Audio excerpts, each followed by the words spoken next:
आता वळूयात राजकीय बातमीकडे। विधानसभा विरोधी पक्षनेतेपदाचं नेमकं काय होणार याकडे आता सगळ्यांचं लक्ष लागलंय। अधिवेशनाचे शेवटचे काहीच दिवस उरलेत। महाविकास आघाडीकडनं ठाकरेंच्या शिवसेनेने विधानसभा विरोधी पक्षनेतेपदासाठी भास्कर जाधव यांचं नाव विधानसभा अध्यक्षांकडे दिलंय। मात्र अजूनही त्यावर कुठलाही निर्णय विधानसभा अध्यक्षांकडनं घेण्यात आलेला नाही। पुढील 7 दिवसात निर्णय झाला नाही तर सलग हिवाळी अधिवेशनानंतर अर्थसंकल्पीय अधिवेशन अशी 2 अधिवेशनं विधानसभा विरोधी पक्षनेते पदाविना होईल। दरम्यान विरोधकांकडनं विधानसभा अध्यक्षांच्या कोर्टात विरोधी पक्षनेते पदाचा चेंडू टाकण्यात आलेला आहे।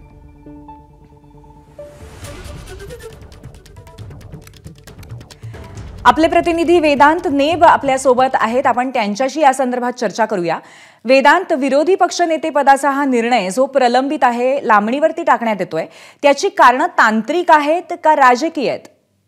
खरं तर या प्रश्नाला खरं तर दोन्ही अँगलनी बघितलं पाहिजे। कारण जर तांत्रिक कारण असेल तर विधिमंडळ सचिवालयाने ठाकरेंचे शिवसेनेचे गटनेते भास्कर जाधव यांना जे पत्र दिलं त्यामध्ये त्यांनी सांगितले की संख्याबळाचा विचार विरोधी पक्षनेते पदाचा पद देताना केला जात नाही। विधानसभा अध्यक्ष या सगळ्या संदर्भात निर्णय घेतात आणि सगळे अधिकार त्यांना असतात।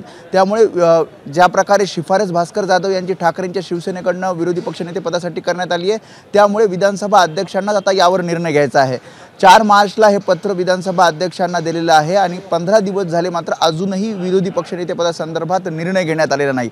कदाचित महायुतीतील जे इतर पक्ष आहेत त्यांचं सुद्धा मत विधानसभा अध्यक्ष घेत असतील किंवा मग मुख्यमंत्री सुद्धा या संदर्भात काय सूचना करतात हे सुद्धा पाहावं लागेल। विरोधी पक्ष नेतेपद देण्याचा अधिकार विधानसभा अध्यक्षांना आहे। मात्र असंही कळतंय की काही गोष्टींची चर्चा काही जी सल्ला आहेत, कायदेशीर सल्ला आहे, हा सुद्धा विधानसभा अध्यक्षांकडनं घेतला जातोय। आपण संपूर्ण जर आपण ठाकरेंच्या शिवसेनेकडनं जे प्रयत्न करण्यात आले, अगदी 25 नोव्हेंबरला विधिमंडळ सचिवालयाला नेमके नियम काय आहेत त्या संदर्भात पत्र दिलं, त्यानंतर उत्तर सचिवालयाकडनं 9 डिसेंबरला आलं, त्यानंतर मातोश्रीवर बैठक होऊन मग एक नाव फायनल करण्यात आलं आणि महाविकास आघाडीतील सर्व पक्षांसोबत नेत्यांसोबत बैठक घेऊन ही शिफारस भास्कर जाधव यांची करण्यात आली आहे। मात्र यावर निर्णय झालेला नाही आणि शेवटचे 5 ते 6 दिवस या अधिवेशनाचे उरलेले आहेत।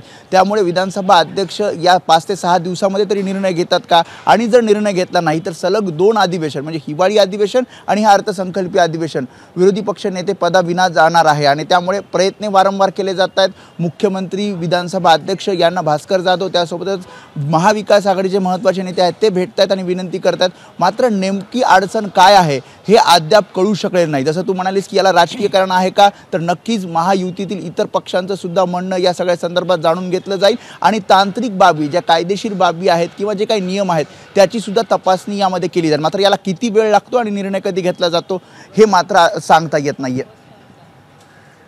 पूर्वी अगदी खरं वेदांत, आणि अर्थातच त्याच्याकडे आपलं लक्ष असेलच। धन्यवाद आपण दिलेल्या माहितीबद्दल। एबीपी माझा, उघडा डोळे बघा नीट।